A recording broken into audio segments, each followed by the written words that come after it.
वेदाहमेतं पुरुषं महान्तम् आदित्यवर्णं तमसा परस्तात् तमेव वेत्तातिमृत्युमेति नान्यपन्था विद्यते।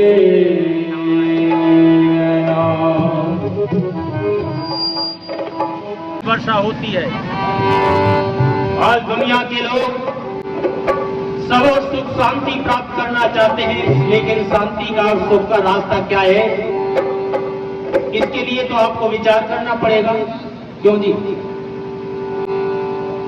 लेकिन आर्य समाज आपको ये आह्वान करना चाहता है, नान्य पंथा विद्यते अनाय, और कोई रास्ता नहीं है। आइए वेद के झंडे के नीचे, ओम के झंडे के नीचे, और जिन्होंने देश समाज राष्ट्र का काम किया है, 3 दिन से इसी बात पर चर्चा हो रही है। प्यारे सज्जनों, तो मैं कहना चाहता हूं आप सभी लोगों के सामने, भाई आजादी तो ले आए पर आजादी से प्यार करो।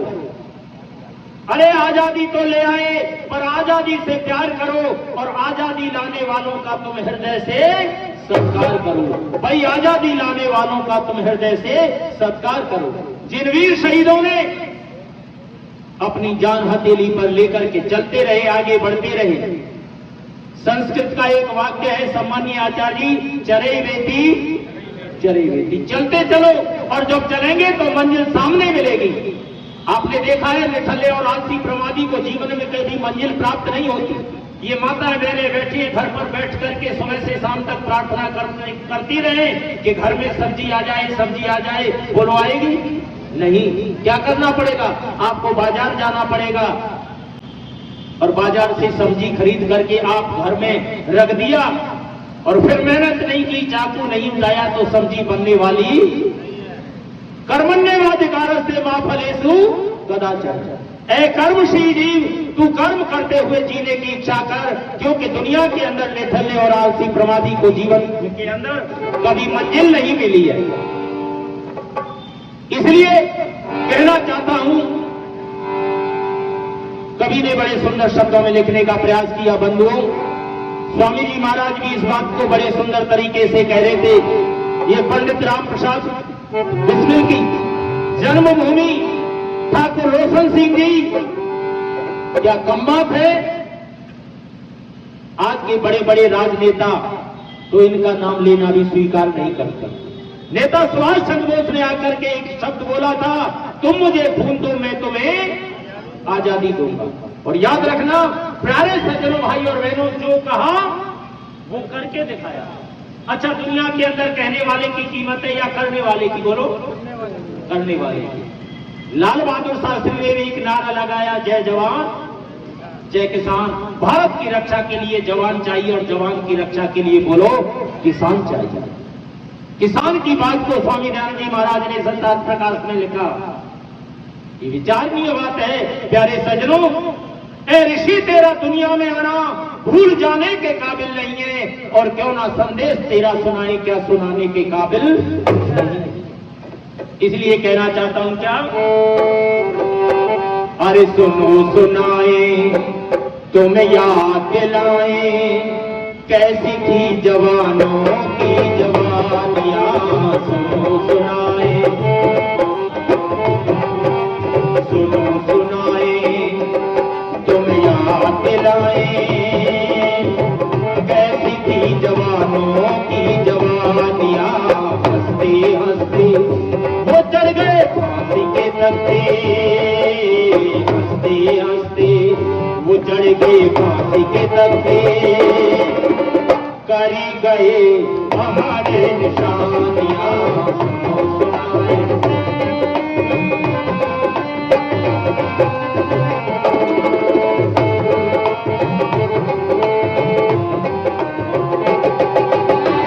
आजादी के लिए जिन्होंने लड़ी थी लड़ाई, आजादी के लिए जिन्होंने लड़ी थी लड़ाई, जेलों में बिताया जीवन मुसीबत उठाई।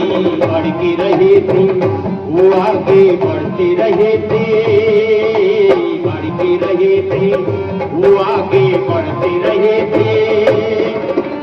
कितनी आई परेशानियां सुनो सुनाए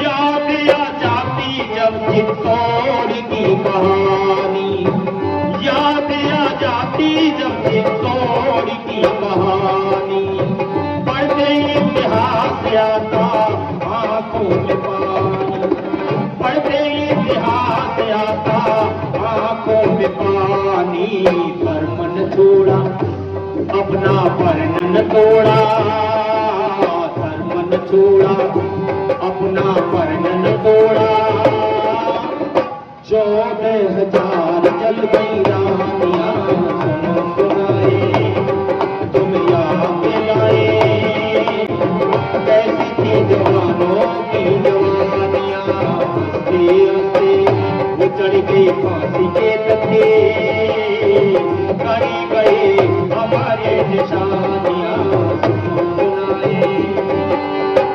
अभी हमारे सम्मानीय आर्य विजयपाल सिंह जी कह रहे थे महाराणा प्रताप की चर्चा। अरे महाराणा प्रताप के पास खाने के लिए अन्न नहीं, आप सभी जानते हैं, पुस्तकें पढ़ी होगी। बेटी चंपा पुत्र अमर सिंह भूख से बिलख रहे हैं, लेकिन उसी समय पर एक पत्र आया और वो पत्र अकबर ने लिख के भेजा था महाराणा प्रताप के लिए। ऐसे समय पर और अकबर ने क्या लिखा उस पत्र में? अकबर ने लिखा, महाराणा एक बार मेरे दरवाजे पर आकर के मुझे सिर झुका दो, मैं युद्ध बंद कर दूंगा, तुमसे मित्रता करना चाहता हूं, मेरे पत्र का उत्तर अवश्य देना।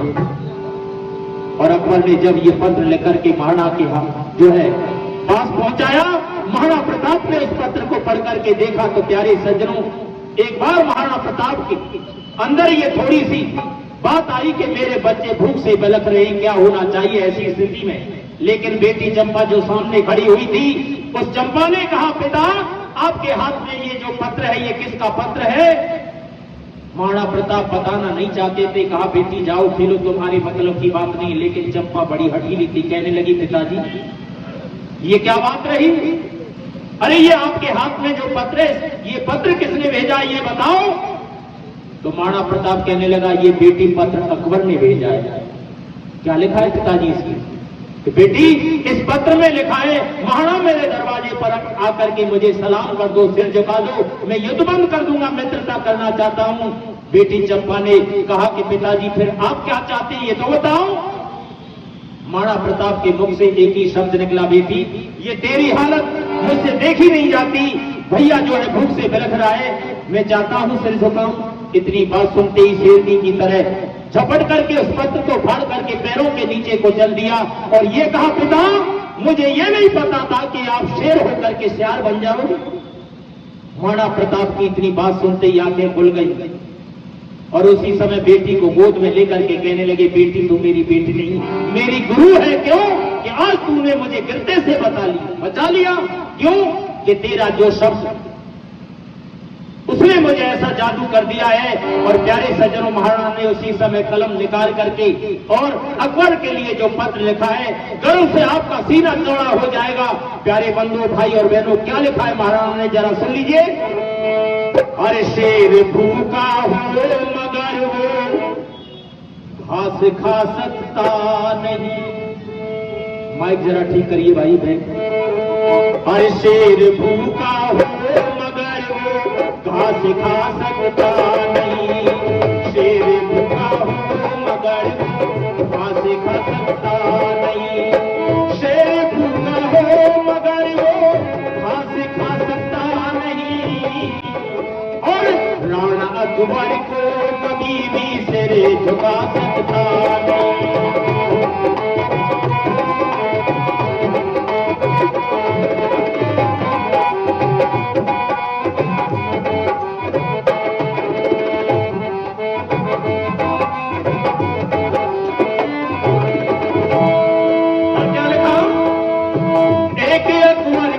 क्या हस्ती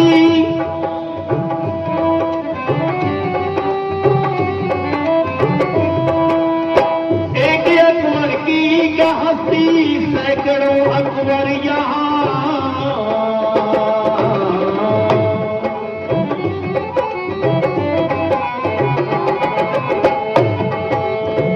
एक अकबर की क्या हस्ती सैकड़ों अकबर यहाँ, लड़ता रहूंगा जिंदगी भर मात खा सकता नहीं मैं, लड़ता रहूंगा जिंदगी भर मात खा सकता नहीं, शेर भूखा हो मगर मात खा सकता नहीं, राणा अकबर को कभी भी सर झुका सकता नहीं।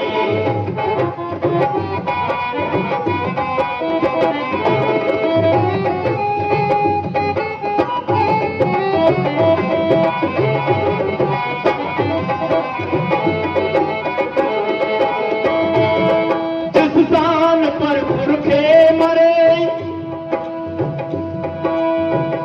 जिस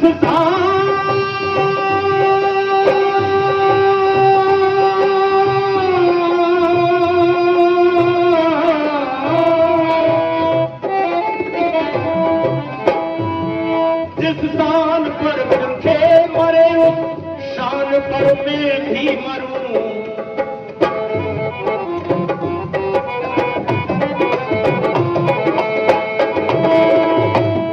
जिस शान पर पुरखे मरे उस शान पर भैमी मरूं, शान पुरखों की को मैं बट्टा लगा सकता नहीं, अरे शान पुरखों की को मैं धब्बा लगा सकता नहीं, धब्बा लगा सकता नहीं, बट्टा लगा सकता नहीं, शेर भूखा हो मगर घास खा सकता नहीं, शेर भूखा हो मगर घास खा सकता नहीं।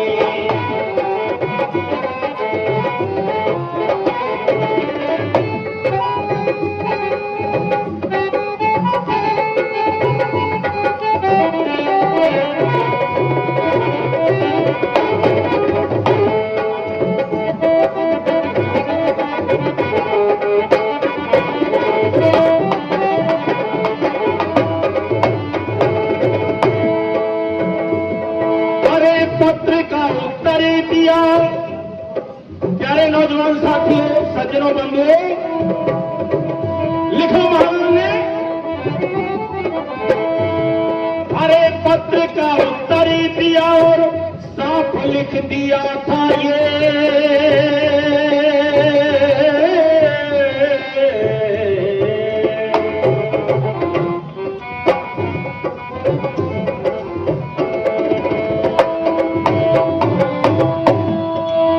पत्र का उत्तर दिया साफ लिख दिया था ये, और क्या लिखा, ताज बदनामी का लेकर जीवन बिता सकता नहीं मैं, ताज बदनामी का लेकर जीवन बिता सकता नहीं, ताज बदनामी का लेकर जीवन बिता सकता नहीं, शेर भूखा हो मगर घास खा सकता नहीं, राणा अकबर को कभी भी सर झुका सकता नहीं, राणा अकबर को कभी भी सर झुका सकता नहीं।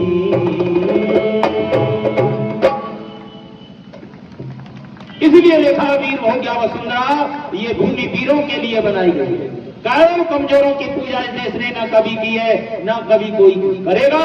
बहादुर वीर कब किसी का आसरा एहसान लेते हैं और उसी को कर गुजरते हैं जो दिल में ठान लेते हैं। अरे बाधाएं कब रोक सकी है आगे बढ़ने वालों को, और विपदाएं कब बांध सकी है मरकर जीने वालों को। इतिहास को पढ़ करके देखते हैं तो पता लगता है, लेकिन आज का नौजवान तो इतिहास पढ़ता ही नहीं, जानकारी करता ही नहीं। लेकिन आज देश के अंदर बहुत रूप में नौजवान शराब के नशे में चूर है, गिलासों में जो डूबे हैं न उभरे जिंदगानी में, और हजारों बह गए इन बोतलों के बंद पानी। क्या क्या शराब अंदर और बुद्धि बाहर, शराब और बुद्धि का मेल। मैं नहीं कह रहा, भारत के माने हुए कवि चौधरी तेज सिंह जी, बहुत बड़े कवि थे चौधरी तेज सिंह जी, आर्य समाज की दिग्गज भजनोपदेशक उस समय के, उन्होंने 5-7 लाइनें लिखी हैं शराब के बारे में। पागल बनाती, सुख संपत्ति नसाती, बिनाई मौत लाती, यमराज की भी नानी है। लाखों घर गाले, बेरुद्रों के नाले के हाथ मुंह काले।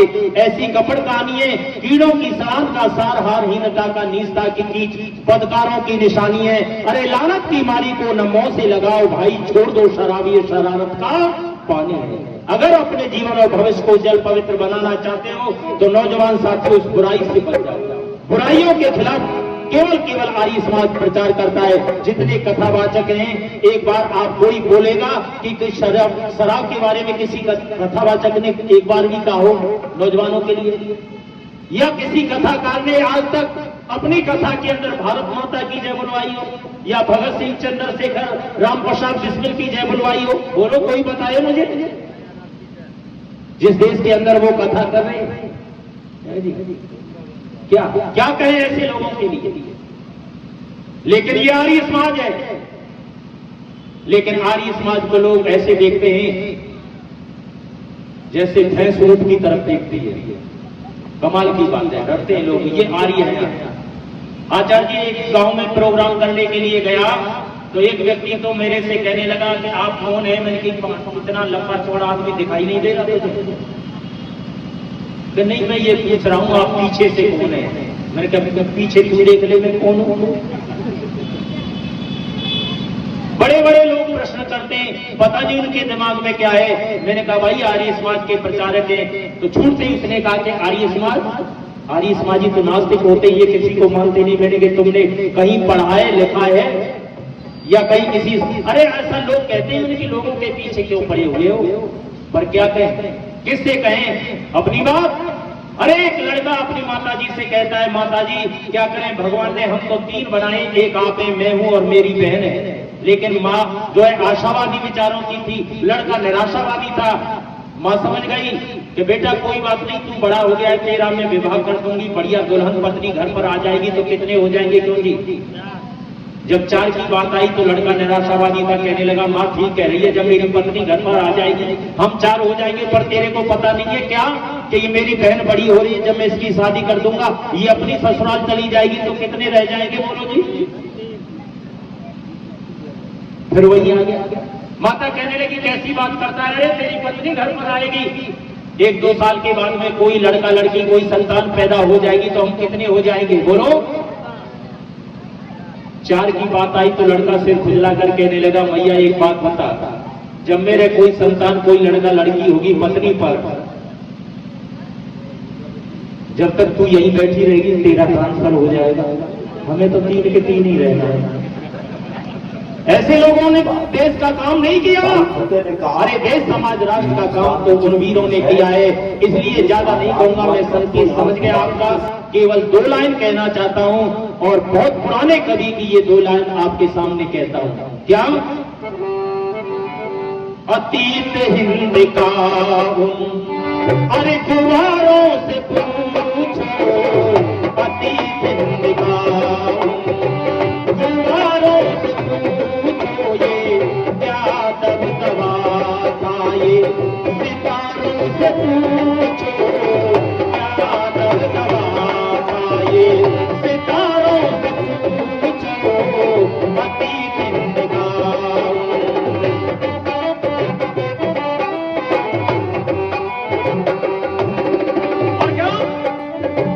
धर्म की मोहब्बत में मिलता मजा क्या,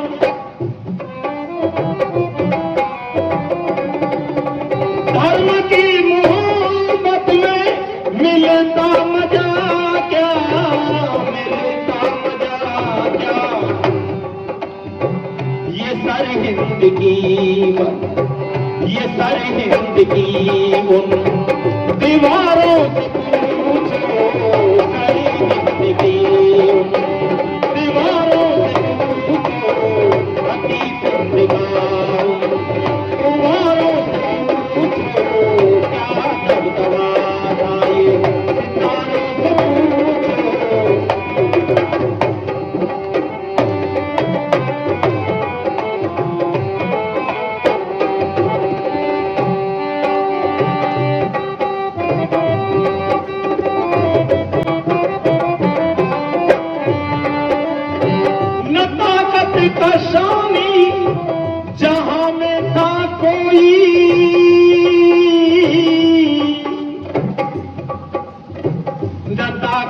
आशानी जहां में का कोई,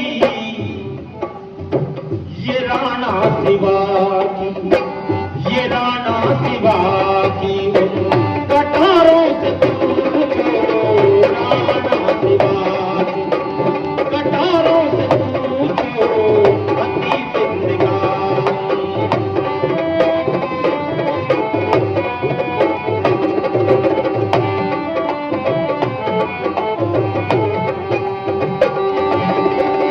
जहां जल गई थी हजारों चिताएं, जहां जल गई थी हजारों चिताएं, जहां जल गई थी हजारों चिताएं, ये चित्तौड़ के, ये चित्तौड़ के उन अंगारों से पूछो, चित्तौड़ के अंगारों से पूछो ये क्या दबदबा था, सितारों से पूछो।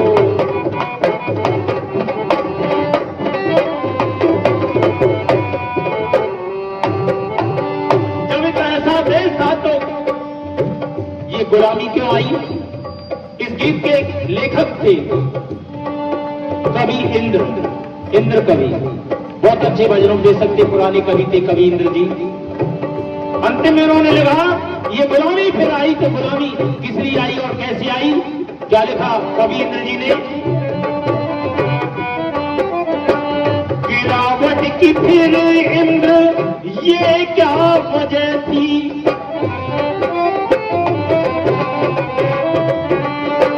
गिरावट की फिर इंद्र ये क्या वजह थी, ये जयचंद्र से गोमी, जगन्नाथ से गोमी, जयचंद्र से गोमी कतारों से पूछो, जयचंद्र से गोमी कतारों से पूछो ये क्या दबदबा है, सितारों से पूछो अति जिंदगानी, कुमारों से पूछो अति जिंदगानी, कुमारों से पूछो ये क्या दबदबा है, सितारों से पूछो अति जिंदगानी।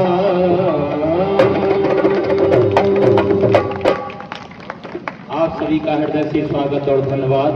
आप सभी ने कार्यक्रम को बड़े दत्तचित्त होकर के सुनाए और अभी आप बैठे रहिए।